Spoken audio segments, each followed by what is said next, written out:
नमस्कार विद्यार्थी मित्रांनो, आज आपण चिटणीसाची कार्यपद्धती या विषयाचे लेक्चर अभ्यासत आहोत। त्यामध्ये आपलं दुसरं प्रकरण चालू आहे संस्थात्मक वित्त व्यवस्थेचे स्रोत। संस्थात्मक वित्त व्यवस्थेचे स्रोत आपण बघत असताना लास्ट पिरियडला मागच्या लेक्चरला आपण कर्जाऊ भांडवलाचे स्रोत बघितले होते। त्या कर्जाऊ भांडवलाच्या स्रोतामध्ये आपण कर्ज रोख्यांची विक्री करून किंवा भागांची विक्री करून असेल किंवा ठेवी स्वीकारून असेल, बंधपत्रामार्फत असेल किंवा बँकांची कर्ज घेऊन किंवा वित्तीय संस्थांची कर्ज घेऊन आपण आपलं जे काही कर्जाऊ भांडवल आहे ते काय करू शकतो, उभं करू शकतो, या संदर्भातली माहिती आपण बघितलेली होती।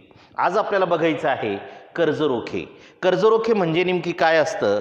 कर्जाऊ भांडवलाच्या उभारणीतील एक मुख्य स्रोत म्हणजे कर्जरोखे। म्हणजे हा कर्जाऊ भांडवल जे आपल्याला घ्यायचं असतं कंपन्यांना, ते घेण्यासाठी कर्जरोखे हा अत्यंत महत्त्वाचा घटक आहे। कारण की कंपन्यांना कर्ज घ्यावं लागत असतं, कर्जावरती त्यांची कंपनी ही काय करावं लागत असते, चालवावी लागत असते। कारण की कंपनी चालवण्यासाठी खूप मोठ्या प्रमाणावरती पैशांची गरज असते। म्हणून आपण वित्त व्यवस्थेचे स्रोत बघतोय, कुठून कुठून पैसा उपलब्ध करता येईल आपल्याला, ते आपल्याला इथं शिकायला मिळणार आहे। मग कर्जरोखे हा असा भाग आहे की ज्यावेळेस कंपनी चालत असते किंवा कर्जाऊ भांडवलाच्या उभारणीतील हा कर्जरोखे सगळ्यात महत्त्वाचा स्रोत आहे। कारण की कंपनीला कर्ज मिळवणे हे खूप महत्त्वाची गोष्ट असते। त्याचबरोबर दीर्घ व मध्यम मुदतीच्या आर्थिक गरजा भागविण्यासाठी याचा उपयोग होत असतो।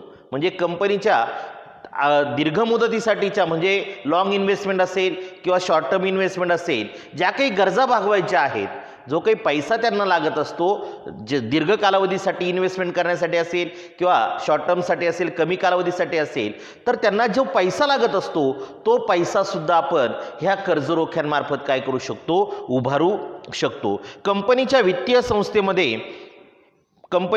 संस्थेमध्ये कर्जरोख्यांनी महत्त्वपूर्ण स्थान पटकावलेले आहे। म्हणजे कर्जरोख्यांनी या वित्तीय संस्थेत किंवा संरचनेमध्ये अत्यंत महत्त्वाचं स्थान पटकावलेलं असतं। कारण की आपण कर्जरोखे धारकांकडून कर्ज घेत असतो, म्हणजे कंपनी त्यांची काहीतरी वस्तू त्यांच्याकडे तारण ठेवते आणि त्यांना एक मुद्रांकित दस्तऐवज देत असते। एकदा कागदोपत्रावरती त्यांना वचन दिलेलं असतं की तुम्ही या कंपनीला अमुक अमुक रक्कम कर्ज म्हणून दिलेली आहे, अमुक अमुक दिवसानंतर किंवा ती तारीख असते, ती तारखेनुसार त्यांना ती परत करावी लागत असते व्याजासकट। ते व्याज पण कंपनीला त्यांना द्यावं लागत असतं। म्हणून कर्जरोखे अत्यंत महत्त्वाचा घटक आहे। कर्जरोख्यांची व्याख्या त्यांनी सांगितलेली आहे। व्याख्या फार सोपी आहे। कर्जरोखे म्हणजे काय? कंपनीने घेतलेल्या कर्जाचा मुद्रांकित दस्तऐवज म्हणजे कर्जरोखे होय। कंपनीने घेतलेल्या कर्जाचा मुद्रांकित दस्तऐवज म्हणजे कर्जरोखे। मुद्रांकित म्हणजे छापील, मुद्रांकित म्हणजे छापील, त्याच्यावर कंपनीची मोहर असते आणि कंपनी कर्ज घेते कर्जरोखे धारकांकडून। म्हणून कर्जरोखे धारक हे आपले धनको असतात। कोण असतात? धनको असतात। ते आपल्याला ते कर्ज देतात। म्हणजे लोकांकडून आपण कर्ज स्वीकारतो, कंपनी कर्ज स्वीकारते। म्हणजे ते जे कर्जधारक असतात, जे कर्ज आपल्याला देतात वापरण्यासाठी, ते आपले धनको असतात आणि त्यांना कंपनीला काहीतरी मुद्रांकित दस्तऐवज द्यावा लागत असतो की कंपनीने अमुक अमुक व्यक्तीकडून ठराविक रक्कम घेतलेली आहे आणि ठराविक कालावधीनंतर किंवा अमुक अमुक दिवसानंतर, अमुक अमुक महिन्यानंतर किंवा अमुक अमुक वर्षानंतर त्याला व्याजासकट परत करणार आहे। हा जो लेखी दस्तऐवज असतो, हा लेखी दस्तऐवज किंवा छापील दस्तऐवज असतो, त्याला मुद्रांकित दस्तऐवज असं म्हणतात। म्हणून कर्जरोखे म्हणजे काय? कर्जरोखे म्हणजे कंपनीने घेतलेल्या कर्जाचा मुद्रांकित दस्तऐवज। दस्तऐवज म्हणजे कागदोपत्रे। दस्तऐवज म्हणजे काय? कागदपत्रे। म्हणजे एक लेखी स्वरूपामध्ये, एक मुद्रांकित स्वरूपामध्ये आपण समोरच्या व्यक्तीला लिहून देतो की मी तुमची रक्कम काय केलेली आहे, वापरण्यासाठी घेतलेली आहे। ठराविक कालावधीनंतर किंवा अमुक अमुक दिवसानंतर, अमुक अमुक महिन्यानंतर ती रक्कम आम्ही तुम्हाला काय करणार आहोत, परत करणार आहोत। हे जे ज्या पत्रात लिहिलं असतं किंवा ज्या कागदावर लिहिलं असतं त्यालाच कर्जरोखा असं म्हणत असतात। कर्जरोख्यांची काही वैशिष्ट्ये त्यांनी सांगितलेली आहेत। जवळजवळ 13 वैशिष्ट्ये आहेत। सगळ्यात पहिलं वैशिष्ट्य म्हणजे वचन। वचन म्हणजे नेमकी काय? कर्जरोखे म्हणजे त्यावर नमूद केलेली ठराविक रक्कम कर्जाऊ घेतल्याचे वचन असते। म्हणजे जो वचन देत असतो आपण, जे काही दस्तऐवज आहे त्या दस्तऐवजावरती वचन दिलेलं असतं की कर्जरोखे आपण ठराविक रक्कम अमुक अमुक व्यक्तीकडून काय केलेली आहे, घेतलेली आहे, कर्जाऊ घेतलेली आहे। कर्जाऊ म्हणजे व्याजाने घ्यायची आपल्याला, ती आपल्याला व्याज द्यायचं आहे त्यावरती, व्याज आकारायचं आहे त्यावरती, म्हणून ती कर्जाऊ घेतलेली जी रक्कम आहे ती देण्याचं वचन त्यावरती काय केलेलं असतं, छापलेलं असतं किंवा लिहिलेलं असतं. दुसरं वैशिष्ट्य त्याने सांगितलंय दर्शनी मूल्य. कर्जरोख्यांचे जे दर्शनी मूल्य आहे ते 100 रुपये म्हणजे जास्त असतं, थोडक्यात 100 रुपये किंवा 100 रुपयाच्या पटीमध्ये असतं, म्हणजे जास्त असतं. थोडक्यात कर्जरोख्यांची जी दर्शनी मूल्य असतात ती जास्त असतात इतरांपेक्षा, म्हणजे रुपये 100 किंवा 100च्या पटीमध्ये असतात. मग 200 असू शकतात, 300 पण असू शकतात, 400 500 रुपयापर्यंत कर्जरोखे असू शकतात, म्हणून ते इतरांच्या तुलनेने कसे असतात, जास्त असतात. त्यानंतर तिसरं आहे रक्कम परतफेडीची वेळ. रक्कम परतफेडीची वेळमध्ये कर्जरोख्यांची मुद्दलाची जी रक्कम आहे ती ठराविक मुदतीनंतर आपण परत केली पाहिजे. मग परत केली जात असते किंवा कर्जरोखे प्रमाणपत्रावर कर्जाऊ रक्कम केव्हा देणार याची तारीख लिहिलेली असते. आपण ज्यावेळेस कर्जधारकांकडून किंवा कर्जरोख्यांकडून कर्ज घेत असतो त्यावेळेस आपल्याला त्यांना त्या दस्तऐवजावर लिहून द्यावं लागत असतं की ती रक्कम आपण केव्हा परत करणार आहोत, किती वर्षांनी परत करणार आहोत, किती महिन्यांनी परत करणार आहोत, म्हणजे ती रक्कम परतफेडीची काय असते त्याच्यावरती वेळ पण असते. चौथा त्यांनी सांगितला परतफेडीसाठी प्राधान्य. कुणाला प्राधान्य दिलं जात असतं, परतफेडीसाठी प्राधान्य देत असताना कंपनीच्या इतर दावेदारांपेक्षा कर्जरोखे धारकांना प्राधान्य दिलेलं असतं. म्हणजे कंपनीचे जे इतर दावेदार असतात, आउटसाइड क्रेडिटर ज्याला आपण म्हणत असतो, ते इतर दावेदारांपेक्षा कर्जरोखे धारकांना प्राधान्य दिलेलं असतं. कंपनीची परतफेड करण्यासाठी किंवा पुन्हा रक्कम देण्यासाठी त्यांना प्राधान्य तिथं प्राप्त झालेलं असतं किंवा दिलेलं असतं. म्हणजे त्यांना सर्वात प्रथम आपल्याला काय करावं लागत असतं, त्यांची रक्कम पुन्हा परत करावी लागत असते, म्हणून त्यांना काय दिलेलं आहे, कर्जरोखेधारकांना प्राधान्य त्यांनी दिलेलं आहे. पाचवं त्यांनी सांगितलेलं आहे परतफेडीचे आश्वासन. परतफेडीचं आश्वासन, कर्जरोखे हे दीर्घ मुदतीचे कर्ज उपलब्ध करून देतात. कर्ज ठराविक मुदतीत परत करण्यासाठी हमी यामध्ये दिलेली असते. म्हणजे ते कर्ज आपण ज्या दस्तऐवज तयार करतो त्या दस्तऐवजावरती हमी दिलेली असते, म्हणजे एक प्रकारचा शब्द दिलेला असतो, म्हणजे कुठल्याही प्रकारची रिस्क नाही आहे, कुठल्याही प्रकारचा धोका नाही आहे. जो दस्तऐवज आपण तयार करणारे कर्जरोख्यांचा त्यावरती त्यांनी सांगितलेलं आहे तुम्हाला परत पैसे केव्हा करणार आहे, त्याची वेळ तारीख दिलेली असते. म्हणजे एक प्रकारचं थोडक्यात आश्वासन दिलेलं असतं, परतफेडीचं हमी दिलेली असते, गॅरंटी दिलेली असते. त्यामुळे कुठल्याही प्रकारचा दगाफटका, कुठल्याही प्रकारची रिस्क होण्याची कुठल्याही प्रकारची भीती त्यामध्ये नसते. त्यामुळे कर्जरोखेधारक बिनधास्तपणे कंपनीमध्ये काय करतात, पैसा इन्व्हेस्टमेंट करत असतात. त्याने सांगितलंय 6 नंबरचं वैशिष्ट्य आहे व्याज. कर्जरोखेधारकांना निश्चित दराने व ठराविक कालावधीमध्ये व्याज दिले जात असते. जे कर्जरोखेधारक आहेत त्यांना ठराविक कालावधीनंतर आणि निश्चित दराने, म्हणजे त्यांचा दर ठरलेला असतो. ज्यावेळेस ते कर्ज देतात किंवा ज्यावेळेस कंपनी कर्ज घेते त्या लोकांकडून, कर्जरोखेधारकांकडून, त्याच वेळेस त्यांना त्यांचा दर ठरवून दिलेला असतो. त्यांना त्यांचे व्याजाचा दर जो आहे तो ठरवून दिलेला असतो आणि त्या प्रमाणामध्ये त्यांना त्यांची रक्कम काय करावी लागत असते, परत करावी लागत असते. त्याचबरोबर व्याज देणे ही कंपनीची जबाबदारी असते. म्हणजे प्रत्येक कंपनीने ज्यावेळेस कर्जरोखेधारकांकडून कर्ज घेतलेलं असतं, ज्याला आपण धनको असं म्हणतो, अशा लोकांकडून कर्ज ज्यावेळेस कंपनी घेते त्यावेळेस त्यांना व्याज देणे ही कंपनीची जबाबदारी आहे आणि ती त्यांनी व्यवस्थितरित्या काय केली पाहिजे, पार पाडणं गरजेचं असतं. म्हणून व्याज हे प्रत्येकाला देणं गरजेचं आहे. प्रत्येक कर्जरोखेधारकांना कंपनीने व्याज देणं गरजेचं असतं. त्याचबरोबर कंपनीला नफा हो अगर ना हो, कंपनीला नफा हो अगर ना हो भविष्यामध्ये, पण कर्जरोखेधारकांना मात्र त्यांची जी व्याज आहे, जी मुद्दल आहे ती त्यांना परत करावीच लागत असते. असं काही नाही आहे की कंपनीला फक्त नफा झाला तरच त्या कर्जरोखेधारकांना त्यांची रक्कम परत करायची.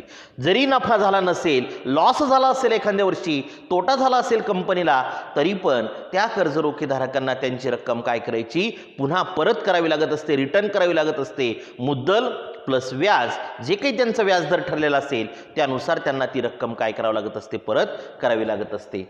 7 नंबरचं त्यांनी सांगितलेलं आहे कर्जरोखे वाटपाचा अधिकार. कर्जरोखे वाटपाचा अधिकार कंपनी कायदा 2013 कलम 179/3 नुसार संचालक मंडळांना ह्या कर्जरोखेधारकांचा कर्जरोखे वाटपाचा अधिकार दिलेला आहे. म्हणजे 2013च्या कायद्यानुसार त्यांनी ते आपल्याला सांगितलेलं आहे की संचालक मंडळच ते काय करू शकतात, कर्जरोखेधारकांना कर्ज वाटपाचा अधिकार असतो. संचालक मंडळाला तो अधिकार देण्यात आलेला आहे. संचालक मंडळ म्हणजे कोण, जी कंपनी आहे त्या कंपनीचे भागधारक हे असंख्य असतात आणि असंख्य असल्याकारणाने ते विखुरलेले असतात, वेगवेगळ्या गावांमध्ये असतात आणि कंपनीचं कामकाज पाहण्यासाठी सगळे भागधारक येऊ शकत नाही, म्हणून त्या भागधारकांमधल्या काही लोकांची नेमणूक त्या बॉडीवरती केलेली असते. ती जी कमिटी असते किंवा ती जी समिती असते त्याला आपण संचालक मंडळ असं म्हणत असतो. त्या संचालक मंडळ हे कर्ज रोखेधारकांच्या वाटपाचा काय बजावत असतं, अधिकार बजावत असतं. 8 नंबरला त्यांनी सांगितलंय कर्जरोखेधारकांचा दर्जा. कर्जरोखेधारकांचा दर्जा, कर्जरोखेधारक हे कंपनीचे धनको आहेत, म्हणजे ते लोकांना काय करतात, पैसा पुरवत असतात म्हणून ते धनको आहेत.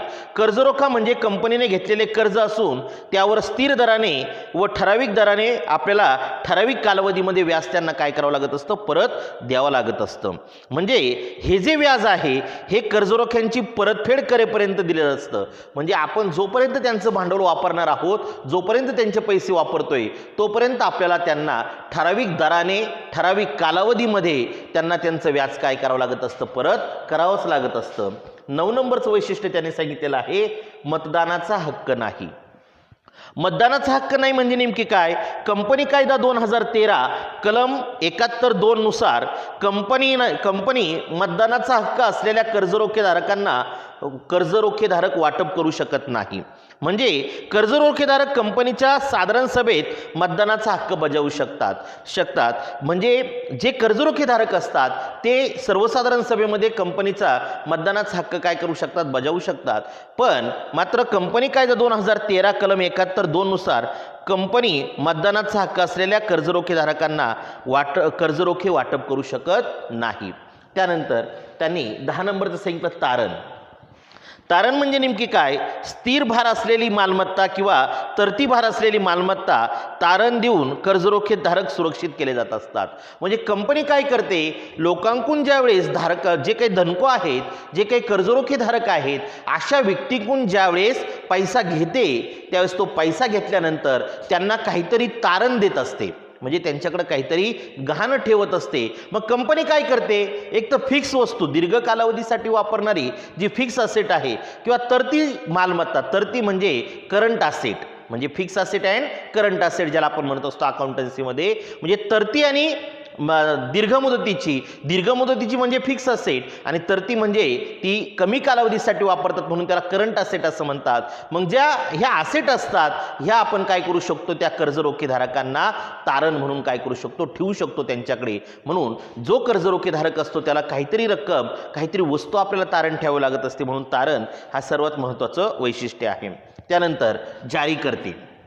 11 नंबरचं वैशिष्ट्य त्याने सांगितलं जारीकर्ते म्हणजे काय, खाजगी कंपनी तसेच सार्वजनिक कंपनी कर्जरोख्यांचे वाटप करू शकतात. म्हणजे कोण कोण इश्यू करू शकतं कर्ज, जारीकर्ते म्हणजे इश्युअर, म्हणजे जे इश्युअर आहेत ते खाजगी कंपनी असेल किंवा जी काही सार्वजनिक कंपनी असेल ते कर्जरोख्यांचं काय करू शकतात, वाटप करू शकतात. म्हणजे खाजगी कंपनीला पण तो अधिकार देण्यात आलेला आहे, सार्वजनिक कंपनीला पण तो अधिकार देण्यात आलेला आहे, म्हणजे ते काय करू शकतात, कर्जरोख्यांचं वाटप करू शकतात. 13 नंबरला आहे नोंदणी. 12 नंबरला आहे नोंदणी आपण बघतोय त्यामध्ये कर्जरोख्यांची किमान एका मान्यताप्राप्त भागबाजारामध्ये नोंदणी असणं गरजेचं असणार आहे. म्हणजे कर्जरोखेधारकांची किमान एका मान्यताप्राप्त जे काही भागबाजार आहे ज्याला आपण शेअर मार्केट असं म्हणतो, त्या शेअर मार्केटमध्ये त्याची नोंदणी असणं गरजेचं असणार आहे. त्याच वेळेस आपण त्यांच्याकडून काय करू शकतो, कर्ज घेऊ शकतो. आणि 13 नंबरला आहे हस्तांतरण दस्तऐवजाद्वारे कर्जरोख्यांचे सहजपणे हस्तांतरण केले जात असते. म्हणजे हस्तांतरण म्हणजे ट्रान्सफरेबल, कर्जरोखेधारक जे असतात त्यांचं जर कर्ज ट्रान्सफर करायचं असते एकाकडून दुसऱ्याकडे, दुसऱ्याकडून तिसऱ्याकडे, तिसऱ्याकडून चौथ्याकडे, म्हणजे ते करता येतं. पण ते हस्तांतरण करत असताना कर्जरोखेधारकांना दस्तऐवजाद्वारे ते हस्तांतरण करता येणार आहे. जो कंपनीचे कर्जरोखेधारकांनी जे काही दस्तऐवज केलेले असतात, मुद्रांकित, छापील असेल, लेखी स्वरूपातील असेल, त्या दस्तऐवजाद्वारे तुम्ही काय करू शकता, तुमच्या कर्जरोखेधारकांचं हस्तांतरण करू शकतात. हे जे आहेत 13 ते सर्व कर्जरोखेधारकांची काय आहेत, वैशिष्ट्ये आहेत. ती वैशिष्ट्ये आपल्याला दीर्घोत्तरी प्रश्नांमध्ये विचारली जाऊ शकतात. ती व्यवस्थित आपली पाठ असणं गरजेचं आहे.